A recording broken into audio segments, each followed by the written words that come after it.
Salut à toutes et à tous, c'est Toto Lastico de Seb et Toto TV.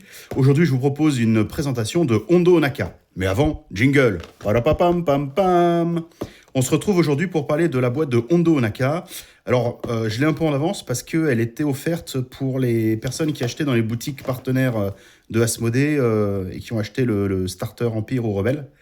Donc, mais elle sera dispo en boutique dans quelques semaines. Donc c'est l'occasion pour moi de vous le montrer. Voilà.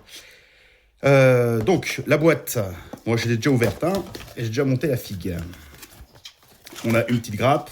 Alors c'est marrant parce que maintenant dans les grappes AMG il y a des petits bitoniaux qui permettent d'empiler les grappes pour protéger les figurines dedans. Voilà.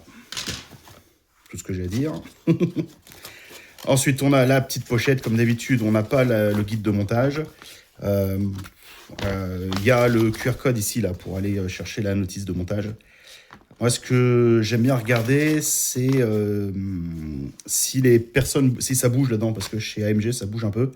J'aime bien regarder qui a participé au développement du jeu. Comme ça permet de savoir un peu qui est qui dans les interviews d'AMG pendant le ministre avant Gaza, etc. Puis j'ai toujours un petit coup d'œil dans les personnes qui playtestent, pour voir s'il n'y a pas des petits profils qui apparaissent. Voilà, hop. Alors, on a aussi la petite plaquette d'ordre, classique. Hondo Onaka, c'est un mercenaire, donc c'est écrit sur les boîtes là. On a toutes les factions dans lesquelles il est joué. Et à ce titre, on retrouve les pions d'ordre, agents, pour les 4 factions. On a aussi un pion mercenaire qu'on a dans toutes les boîtes mercenaires. Je pense que c'est au cas où un jour, il y a une Battle Force qui sort mercenaire avec Hondo. Peut-être que ça sortira avec les pirates Wiki qui arrivent en début d'année prochaine. Et on a le nouveau pion version 2.6 qui est un pion générique. Comme ça permet de ne pas se prendre la tête. On a le même et puis voilà. Bon. Pas trop d'arguments supplémentaires pour justifier ce pion-là. Ok. Ensuite, on a les cartes. Alors, on a une petite bidule là, comme ça. Ça va prendre un peu plus de place dans la boîte. Parce que c'est vrai que les boîtes d'extension Star Wars Legion, souvent, elles sont un effet un peu vide. Bon. Alors, on a les cartes dans 4 langues. Ok. Anglais, allemand, français, espagnol. Hop, donc, ça vous permet de faire un tas et les stocker chez vous. Alors, on a Hondo Onaka, c'est un agent 5 points de vie, et on va voir qu'il y a des petits X sur sa carte d'unité, et ces petits X sont liés à un mot-clé dont je parlerai juste après. Donc on a une valeur variable sur le moral, on a une défense en blanc, pas d'adrénaline, attention, ça va être un personnage, en tout cas comme ça on peut se dire que c'est un personnage très fragile. Un mouvement de 2, il a une attaque qui fait corps à corps et portée 1 à 3 dés noirs, et une attaque à portée 1-2 qui ajoute le mot-clé polyvalent. Donc on peut s'en servir quand on est au corps à corps. Donc on peut tirer à distance quand on est au corps à corps et on rajoute un dé blanc par rapport à l'arme de corps à corps. Sinon, il fait 85 points. C'est un personnage unique, forcément. C'est un compatriote de confiance, évidemment. Un soldat. Donc c'est un mercenaire avec cette icône-là. Ok, il a un slot d'équipement, 2 slots de grenades et un slot de communication. Alors, comme dit un peu plus tôt, au niveau des mots-clés, on va voir mercenaire, il est jouable dans toutes les factions. Il n'est pas disponible dans le collectif de l'ombre. Voilà. Et je vais peut-être directement aller sur « Je sens le profit ». Ça va très bien avec Hondo, d'ailleurs. « Je sens le profit ». Alors, je sens le profit, ça vous dit que les valeurs X sur le profil prennent la valeur du nombre de pépins qu'il y a sur les cartes de commandement. Si vous avez une carte 1 pépin, toutes les valeurs de X passeront en 1. Donc, il aura un moral de 1, etc. Si vous jouez une carte 4 pépins, il aura 4. Donc, ce qui le rend intrinsèquement dépendant de la carte de commandement qu'on va jouer, parce que notamment pour le moral, c'est vachement important. Et on verra aussi qu'il a fiable X, et fiable X, ça permet de jouer sur l'adrénaline. Et sa résistance va être assez impactée par ça. Alors, mercenaire, on l'a vu, Arsenal X.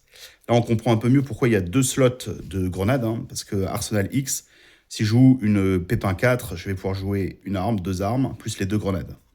Donc il y aura peut-être des petits combos à faire là-dessus, entre les grenades qui retirent le couvert, celles qui font impact, etc. Bon.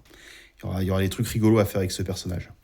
Ensuite, il a le mot-clé retrait. Retrait, ça vous permet de sortir d'un corps à corps en faisant un mouvement normal, ce qui est un mot-clé extrêmement fort en termes de déplacement. Il permet de de sortir d'un corps à corps facilement. Il a autonome, donc autonome, c'est qu'on ne reçoit pas d'ordre, il va gagner esquive X.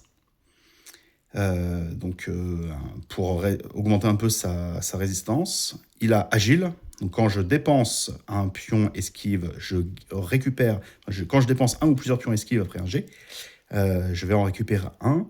Fiable pour lui gagner des pions adrénaline au moment de la phase d'activation. Et coup de chance, ça permet de relancer les jets de défense ratés. Alors bon, pour le moment, on ne sait pas trop ce qu'on va faire d'un personnage comme ça. Assez souvent, ce sont les cartes de commandement qui vont nous guider un peu sur la façon dans laquelle on va jouer. Donc on va regarder les cartes de com. Je trouve l'artwork assez stylé.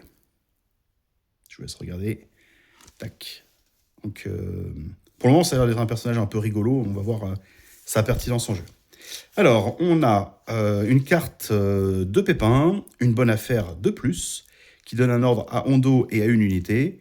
C'est une carte unique à Hondo, hein, évidemment. Et on nous dit que pendant ce round, Hondo Naka ne peut pas être démoralisé ou paniqué. Donc déjà, ça c'est cool, parce que quand on n'a pas beaucoup de morale, et qu'on sent que ça va être la panique ce tour-ci, on joue cette carte-là, et on est immunisé pendant un tour à perdre des actions, ou alors à ne pas bouger. Ce qui est très très fort, c'est la suite. On peut effectuer une action se déplacer gratuite. Ok, donc ça fait une action en plus pendant son activation.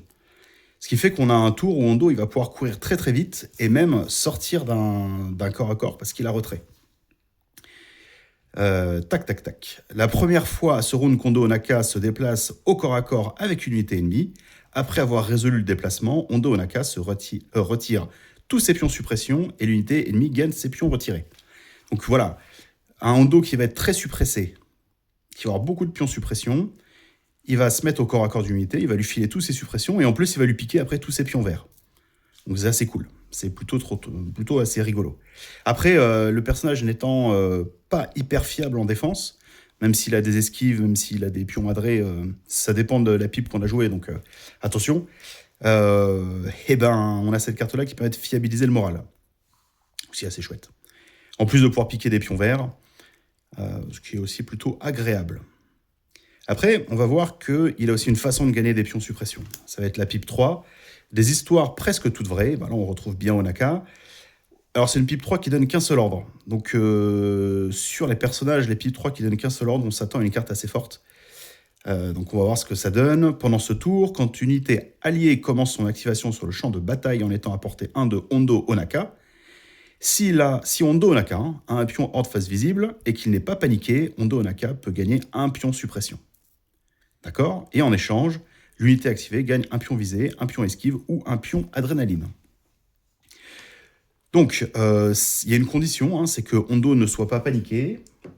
C'est une première condition qui est importante, auquel il faut faire gaffe, parce que, encore une fois, c'est une pipe 3, donc il lui faut 6 pions suppression pour être paniqué. Et ça va être un distributeur de pions autour de lui. Donc ça va être très fort ça va être très fort tout le temps, en fait, cette carte-là, parce que il peut avoir jusqu'à 6 pions suppression. Donc ça veut dire que à chaque fois qu'il va donner un pion, il va gagner un pion suppression, donc ça va monter tout doucement. Donc il peut donner jusqu'à 6 pions visés. Alors je vous laisse imaginer sur une armée clone, une armée empire, même toutes les factions maintenant, c'est quand même super fort. Donc on est sur un personnage qui a une mécanique qui tourne autour de la suppression. Cette carte va lui permettre d'en gagner beaucoup, et celle-là va lui permettre d'en donner à des adversaires. Elle nécessite quand même d'être pas trop loin. Donc voilà, à mon avis, il faudra voir en jeu si c'est fort ou pas. Je dis, c'est pas trop le sujet aujourd'hui. Les figurines à Star Wars des gens, il faut les jouer pour savoir si c'est fort.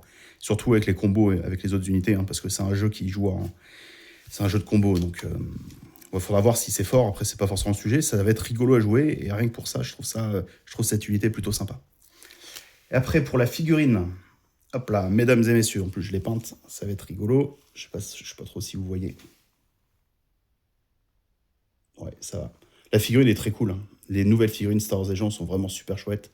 AMG a fait un taf de de redesign des figurines. Et leurs nouvelles figurines, elles sont beaucoup plus élancées, beaucoup plus humaines. Je trouve ça très très chouette. Et en plus, la posture est ultra badass. Donc on a Hondo Onaka et on a la possibilité de le monter aussi avec un corps tout droit. Je sais pas si vous voyez. Il a un flingue et puis une lunette de visée. Alors, il a aussi un petit coupail là, mais je l'ai pas mis parce que je trouve que ça déforme un peu la figue. C'est au choix de tout le monde. Hein. Donc il n'a pas d'effet en jeu. Mais ça sera à mettre sur un décor, sur une autre figurine ou quoi. On s'en fout, c'est rigolo. Voilà, la figue en plus, c'est super chouette. La figurine est vraiment, vraiment super chouette. Voilà. Donc, moi, je trouve que c'est une sortie intéressante. AMG nous surprennent toujours avec des mots-clés qui sont fluff. Et ils orientent leur sortie sur des trucs plutôt fluff, rigolo, en tout cas qui collent au personnage. Donc, je trouve ça chouette. Bon, écoutez, voilà, je ne vais pas faire une vidéo d'une demi-heure. Écoutez, j'espère que ça vous a plu. J'espère que vous y voyez plus clair sur le personnage. Et puis que vous allez vous amuser avec, pour ceux qui l'apprendront. Sur ce, je vous souhaite à toutes et à tous une très bonne journée. Et je vous dis à très vite. La prochaine vidéo, ça sera l'unboxing des starters Rebelle et Empire. Allez, à plus!